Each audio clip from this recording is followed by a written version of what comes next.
Welcome to My Healing is Your Healing, a podcast for the woman who is ready to stop performing and reclaim her voice. I'm your host, Celeste, and around here, we don't do surface level. We go deep. Each week, we'll explore concepts like self-discovery, radical honesty, and the kind of healing that rewrites your story from the inside out. This is a space for truth-telling, for remembering who you are, and for coming home to yourself, louder, braver, and more radiant than ever. So come as you are, and let's do this together. Let's begin. Welcome back to My Healing is Your Healing. I am your host, Celeste, and today we are diving into a topic that every single one of us wrestles with, and that is time. Time is one of those things that always seems to slip through our fingers. No matter how much we plan or organize or try to cram it in, it never feels like there's enough of it. We wake up and we dive straight into our to-do list. Work, laundry, errands, appointments, dinner, dishes. And somehow at the end of the day, we collapse into bed wondering, did I even live today? Or did I just get through it? And here's the hard truth, especially for women, because busy has become a badge of honor. We brag about it, we apologize with it, and we wear it like a suit of armor. Society tells us that our worth is measured by how much we can juggle, how much we can sacrifice, and how much we do for everyone else. And if you're a mom, that pressure just multiplies tenfold. But don't think that this is just about motherhood. Even if you're not a parent, there are still expectations that are just layered on top of you. Expectations from partners, from work, from family, from culture. And let's be honest, sometimes from ourselves.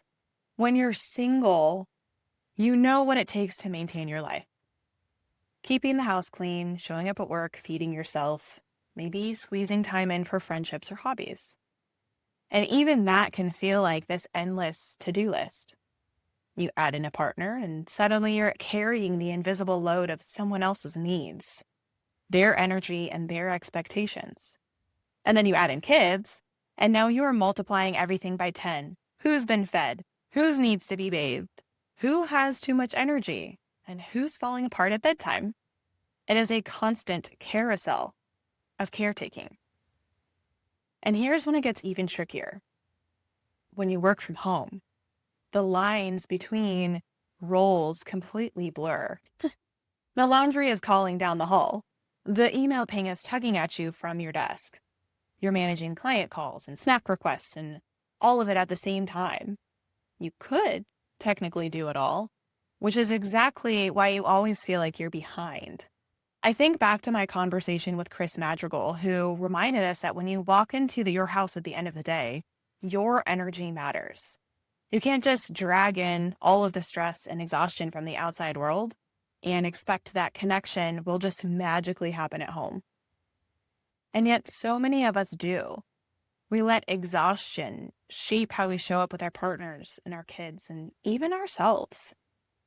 So here's the question I want to ask today.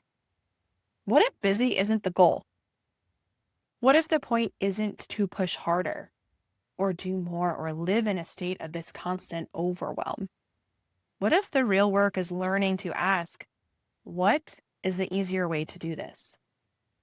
And that's where today's guest comes in. Alyssa Wolff is a time management coach and the founder of UnBusy Mom.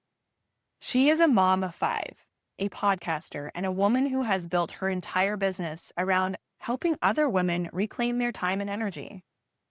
She teaches work-from-home women how to free up 3 to 5 hours a day, not by hustling harder, but by approaching time in a totally different way.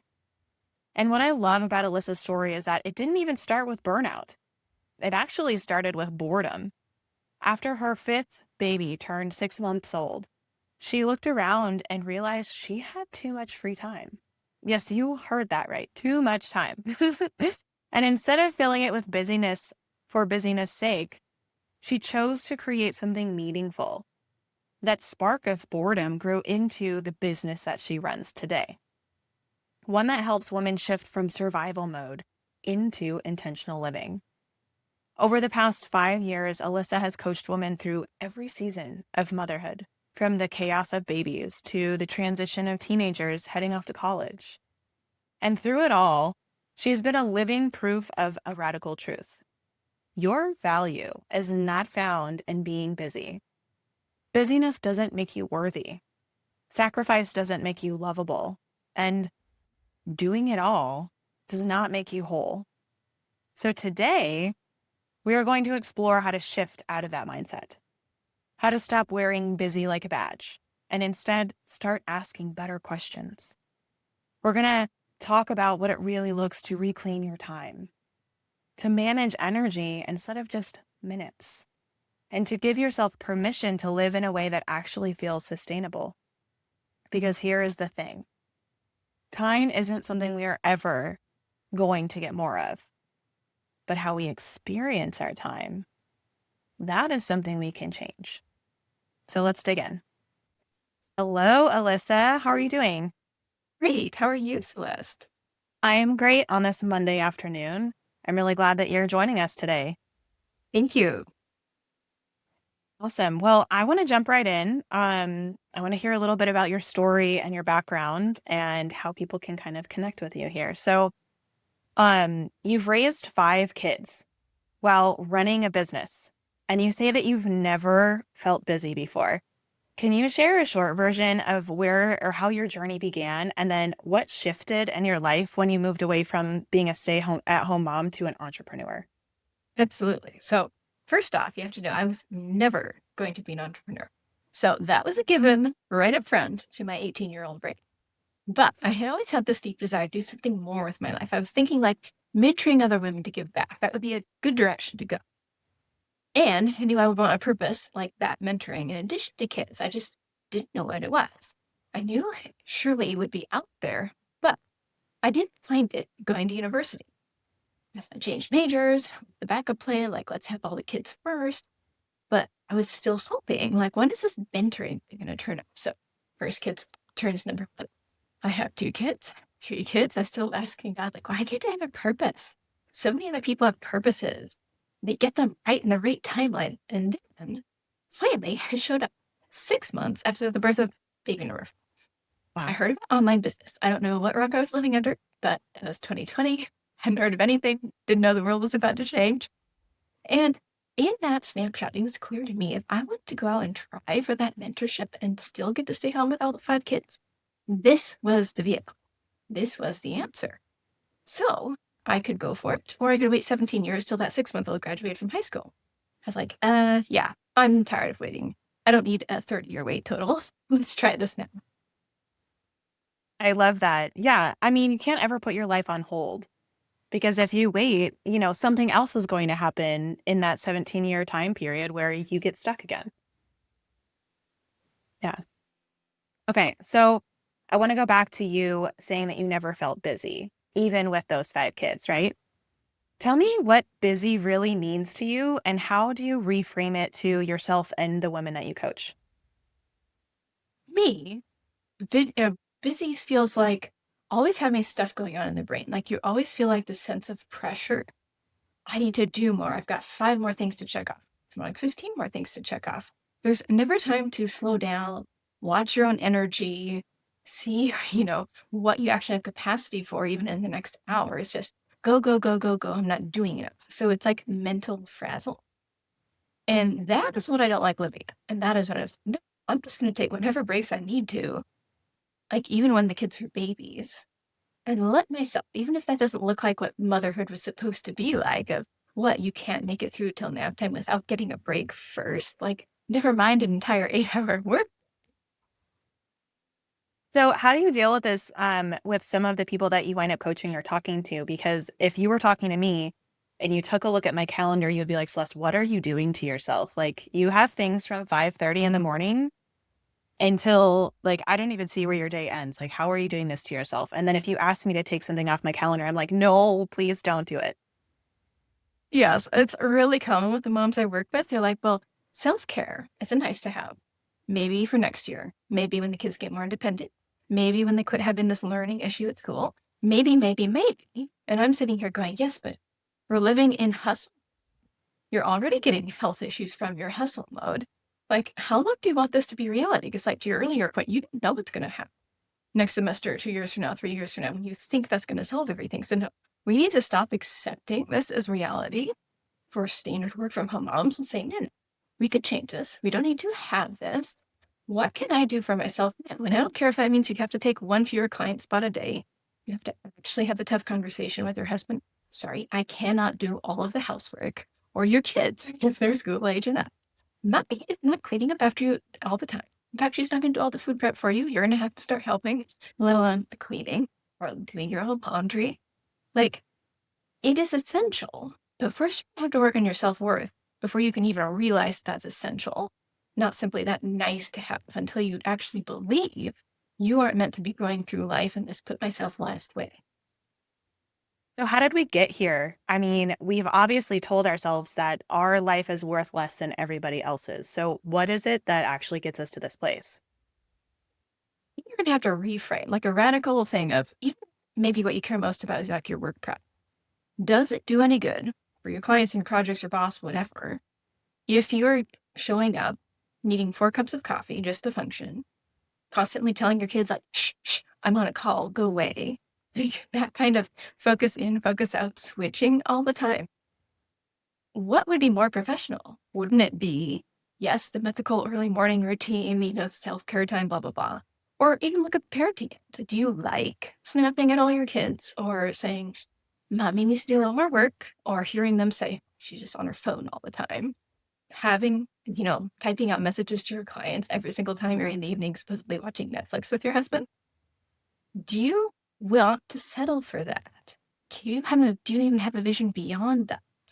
Because if you feel like you can just handle this, I mean, some have a lot of energy, but some don't.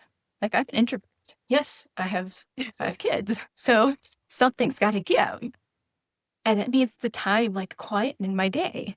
I'm not single anymore. I can't just like hole up in my room and figure nobody's going to need me. Someone will need me, which means I have to put those boundaries in place ahead of time. What's going to happen if I'm off for a walk and you want to snack? What's going to happen if I am off exercising and you have this burning question for me?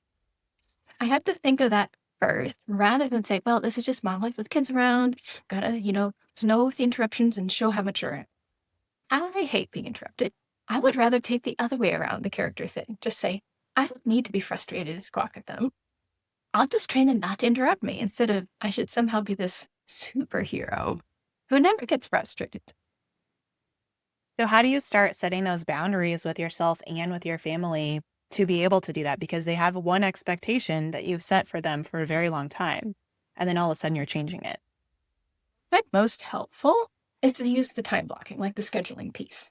If you know, all right, we do have time to food prep supper here, so it doesn't need to be done earlier. I do have time to spend with my kids here, which means they don't need to come bugging me on the client call. Like, I'm going to have time in 90 minutes.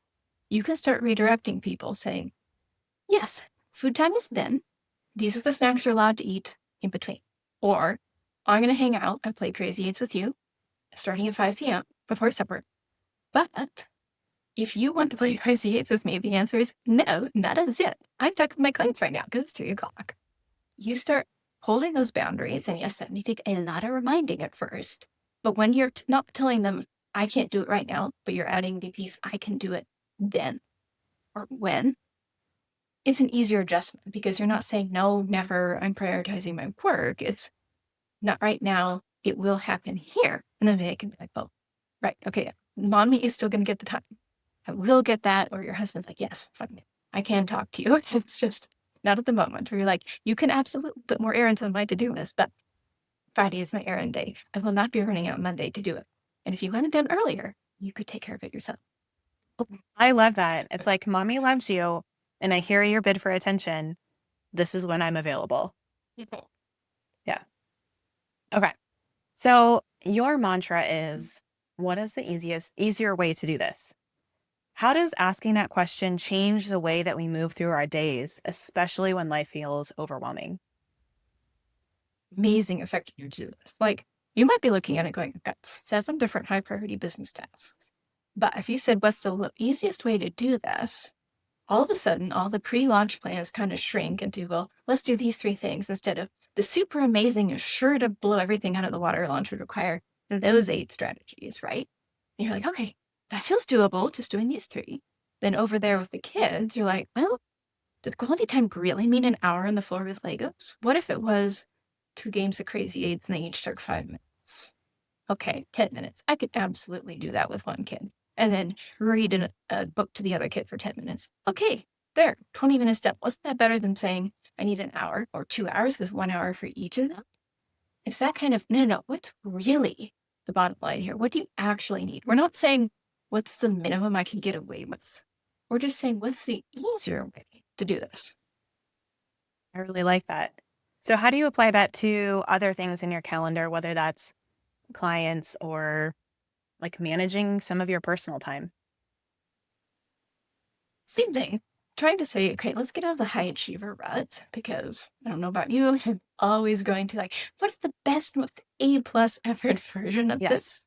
And going, well, what if it was okay if I just filled some library holes with a reread series this time instead of looking for the newest, hottest, what's top of the list thing? I just want something to read this week. It doesn't have to be splendid, or maybe on the client side, you're saying, okay, what's easier?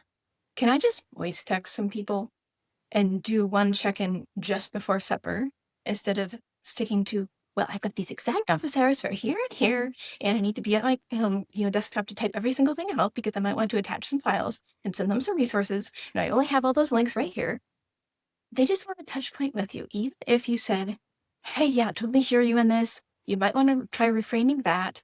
Here's a journaling prompt, and I will get back to you tomorrow morning, 8 a.m. with the lesson after I've had a chance to look it up, because right now I'm off to family stuff, right? Now they think you're over-delivering instead of backing out and ignoring them. I love that. And that's always what I tell my consultants too, is even if you don't intend on answering them that day and giving them like the full answer, it's still polite to have the conversation and say, hey, I saw it. Here's when I'm going to get to it. If you need anything else, let me know. Yeah. So many moms and just women in general wrestle with guilt and guilt over working or not doing enough or wanting time for yourself, right? How do you coach women through that tug of war? Sometimes even avoid it completely by going back to that scheduling piece, because the guilt is inherently you saying, I cannot do both, or else if I do both, I'm skimping on part. Like I'm being a bad mom by just saying, yeah, sure, honey. Your kid's like, you're not eating this. But if you knew you had the time to sit down with them for the Crazy Eights or to hear your husband ask about his day and not just give him the brief rundown and nod and smile when he tells you about his nasty, annoying coworkers, umpteenth time, would you feel guilt? Partner guilt, mom guilt, whatever? I don't think so. If you knew you had time for those client check-ins, instead of trying to fit it in while you're food prepping supper, would you feel guilt about how much you're working? I don't think so. Because it's all fitting and you're not feeling frazzled and rushed to do it. So I like to take that way around, get rid of stuff in people's schedules. So they're like, oh wait, I have no conflict anymore. I have no guilt anymore. I just had to get things off my plate. And then this wonderful schedule appears. So the way that you do that is through alignment, like checking in with your core values and figuring out what's needs to be there and what doesn't, or is it really reassigning to other people who can help? Go back to some priorities, of course, but most of them will tell me, like you were saying about your schedule, like, please don't cut anything. I'm like, well, you can't have everything a sacred cow. Fundamentally, if you want to say that, you're saying, I want to keep my current reality, and you can't to me because you wanted to change your current reality. So we need to outsource, whether that's deleting something from your plate or whether it's handing it off to someone else. You've got to get rid of things, because is your top priority scheduling that email yourself, cleaning those showers yourself, or is it the quality time with your kids and serving your clients to the best of your ability? Like, you can't have all three. So how do you negotiate with them, or how do you get them to figure out how they can hand it off? Well, that's what I'm doing for them. Since it's the done You're for you doing get it. your time back thing, yes. I'm Okay. sitting there with a delegation list saying, like, okay, so your kids are how old? So they can do this. Here's your chore list for the week. Here's what your business needs. Okay, I'll spit out version number 1, and then you can tell me, oh, wait, I forgot these 3 things on the business side. I forgot those 5 things on the mom life side. then we can go back and forth and rework it. But like, I can't make them hire an nanny or a house manager or a VA or an OBM, but I can tell them, if you do that, you're going to free up 4 hours in your day, or you're going to free up, 30 hours in a week. And now it's your choice. Like, I've given you the route and you're going to choose whether you stay there. But now you're not just sitting there looking at your routine going, guess there's no way, can't have CEO time, no way, no how. Okay, that makes a lot more sense. And I love this because when I'm looking at my calendar, I'm like, yeah, no way, I can't. But you are an unbiased mind and you know what it's going to take. Like if they tell you what it's going to take, right? You can chop. You're like an editor almost. The time editor. Yeah, I really like that. That's a really good way of a job title. I am your time editor. Yes. All right. So what are your favorite practical time management strategies? And I think we kind of just talked about this for reclaiming 3 to 5 hours a day. And how can someone who's not a mom still apply those same tools for their work and life? I just use the same 3 pillars: scheduling, mindset, delegation. And yes, it works for you. Don't care if you have kids or not. So kids are just going to add another layer of complexity to your life, but it can be pretty busy without them already. So scheduling, this is yes, your to-do list, yes, your calendar, also your self-care time, anything you're wanting to fit in the workouts, husband, your own hobbies, catching up with friends. I'd even probably put like a business mastermind in there since that's not technically work, it's connections. And then the mindset, because unless you believe that you should be allowed to do those things or later on to delegate things, you're going to self-sabotage the schedule every single time. So we need to put some rewiring of beliefs in here. And then the delegation of, what can I outsource in the business in this current business model? Am I going to have to change my business model? That would be good to know. What do I need to outsource around the house? Where am I feeling resentful about something that I'm doing? Okay, that's next on the delegation list. I really like that. Okay, so let's talk about rewiring a little bit. How do you go about that, especially when someone is like really set in their ways? I like to use the 5 whys. So they'll tell me the first excuse, because that's what it is, an excuse that comes to mind when I say, well, you got to have 2 hours of self-care time a day. And like, no, of course not. Let me tell you all the reasons why that can't happen. And then I could say something like, well, why? Like, why do you need to go on a walk with each kid every single day for quality time? Why wouldn't once or twice a week suffice? Oh, well, I just kind of figured to be consistent I'd have to do it every single day. Where does that belief come from? Well, I was told, or I had this episode in my past where because I didn't do the habit every day, I flaked out. Okay. What if you could just build like the tiny habit of connection with your kid every single day? And it could vary from the hour-long walk to the 10-minute crazy eights game. Oh, well, that does sound lighter and easier. So what's stopping you from in the way of that? Well, I don't know what my husband would think. I don't know what my mother-in-law would think. I didn't know what my kid would think. Like, well, your kid is 3. Doesn't matter what the kid thinks. Like, you're the mother. You can make the rules here. That's always funny. You get stuck in what will other people think of me when you're not achieving and performing and doing that. And it really should be, but what does your family need? Your family unit. What do you need as the person who's holding the CEO title and the present mom title? Like, those both have to go together. And that gives you a different set of parameters to work with than someone who's like full on homemaker, homesteader, nothing else going on in her life. Yeah, I really like that idea. So even with these great systems, life still has crunch times. How do you move through those busy seasons without burning out or neglecting what matters most? Think of what you can strip back just for, maybe it's the 2 weeks of open cart, maybe it's this entire semester. Because we can get around that mom guilt by saying, well, I'm not dropping, cook from scratch real food meals completely. I'm just saying for these 2 weeks, I don't have the bandwidth for that. So someone else needs to do the cooking, or I need to drop the nutritional standards, or I need to hire this out, or, something like that. But you're not giving up the standard complete. And that's where you can tell the mom guilt to get lost. You're just doing a temporary adaptation. And this will still work on the semester basis. Yes, it's a longer thing to do. And it may involve sending messages to people like, hi, don't expect to see us at our little moms group and, until next semester or something like that. but you have every intention of returning to those rhythms. You're just prioritizing right now, for some reason, something, probably on the work front, but could be on the home front, got really super busy and is taking up more than the allotted time. And unless you want to skip your workout, get less healthy, ignore your husband for 6 months, you're going to have to drop something else. So it's time to get really super ruthless about prioritizing outsourcing, even if it's more than you're comfortable with long term. It's just for now. I like that because a lot of us go to that mindset of this is going to be forever.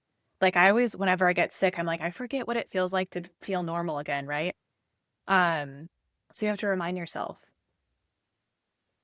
Yeah. Okay.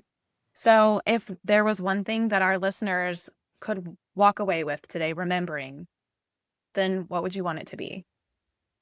It's your frustration points. Because if you're sitting there saying, I hate the after school routine, I hate the clean up the kitchen after supper routine, maybe I hate my evening routine. Like, forget all the 10-step plans and whatever the internet gurus are telling you. Go fix what's bothering you, what's annoying you. You're going to be a lot happier. Your kids and your husband will thank you. And the magic improvement was caring about yourself, like being selfish. But is it really selfish? It's not. Because they're going to get a better wife, better mother. Like your clients will probably get a better work product if you're not in it. I wish I could just stay at work longer and talking to you and not going to prep supper.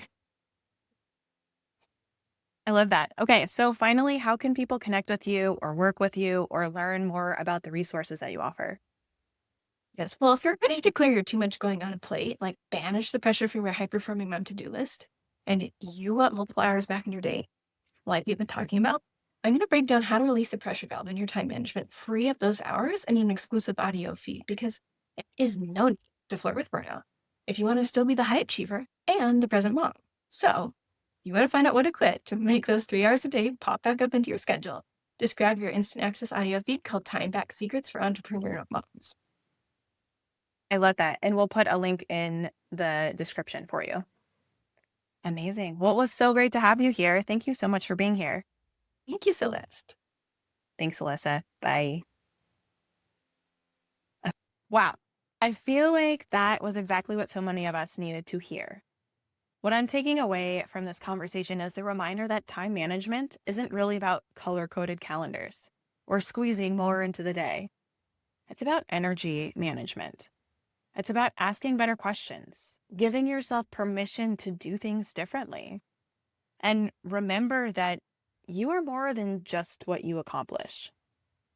And I love that Alyssa reframed busy not as a badge of honor, but as kind of a signal that it's time to pause and ask yourself, what is the easier way to do this? Here's what I want you to take away from this conversation. Your time is precious. Your energy is sacred. And the way that you spend those minutes should not just reflect what others need from you, but what you need to refill your own cup. Because you cannot show up fully for anyone else if you're constantly running on empty. Reclaiming your time is not selfish. It is an act of self-worth. Even if it rocks the boat, change something about your daily schedule because your energy deserves it, your family deserves it, or your life deserves it. If Alyssa's story resonated with you, be sure to check out her work, her podcast, her website, and her coaching.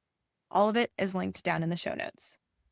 And as always, if this conversation sparked something within you, please share it with a friend who needs it.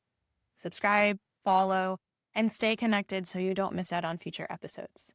And remember, you can join me at the Radiant Women's Collective, where all of these types of conversations come alive inside of workshops, story circles, and in women's circles. So head to myhealingisyourhealing.com and learn more. Until next time, keep showing up, keep growing, and remember, you were never meant to dim your light. Thanks for tuning in and being here, for healing out loud, and for walking this path beside me. If this episode cracked something open or helped you remember a part of yourself, pass it on and share it with someone you love. For more support, free resources, or the next steps to your journey, head over to my website, myhealingisyourhealing.com.